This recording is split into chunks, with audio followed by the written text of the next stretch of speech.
ভণ্টিহঁত আহোঁতে আমি চিটি চেণ্টাৰতো আহিছিলোঁ এপাক এনেই ফুৰোঁ বুলি।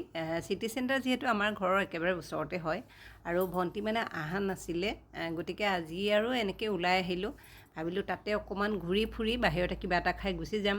মোৰো যিহেতু স্কুল বন্ধ হৈ আছে, খোলা নাই, গতিকে তাইও ঘৰত ব'ৰ হৈ গৈছে, গতিকে সেয়া আৰু ওলাই আহিলোঁ। এই ভিডিঅ'টো অৱশ্যে কেইদিনমান আগৰে দেই, প্ৰায় এসপ্তাহমানেই হ'ল মই এই ভিডিঅ'টো আপলোড দিয়াহে দেৰি হৈছে। আৰু আমি সেনেকৈয়ে ওলাই আহিলোঁ, আহি অকণমান কিবাকিবি বস্তু চালোঁ। কাপোৰ বাৰু ঘৰতেই ভাবি আহিছোঁ যে ইয়াৰ পৰা নলওঁ, কাৰণ ইমান দামবিলাক বেছি কয়। এইবোৰ কাপোৰ অনলাইনত আনিলে বহুত কমতেই পোৱা যায় আৰু আগে পিছেও আমি দুবাৰমান আহি চাইছোঁ, গতিকে গমেই পাওঁ।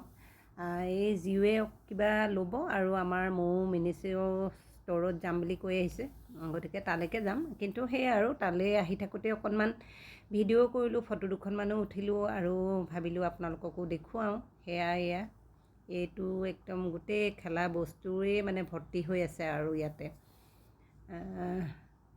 আপোনালোকতো আহিছে চাগে, কোন কোন আহিছে জনাবচোন, আৰু ইয়াৰ পৰা কি বস্তু লৈ বেছি ভাল পালে সেইটোও জনাব। আৰু এতিয়া মিনিছো ষ্ট'ৰত আহিলোঁ, কিবা লৈ চাওঁচোন ইহঁত দুইজনীয়ে। আৰু সেয়াই আৰু বেলেগ একো নাই, কিবা কিবি সৰু সুৰা দুটামান ল'লোঁ আৰু এতিয়া ঘৰলৈ যাওঁগৈ। Bye bye.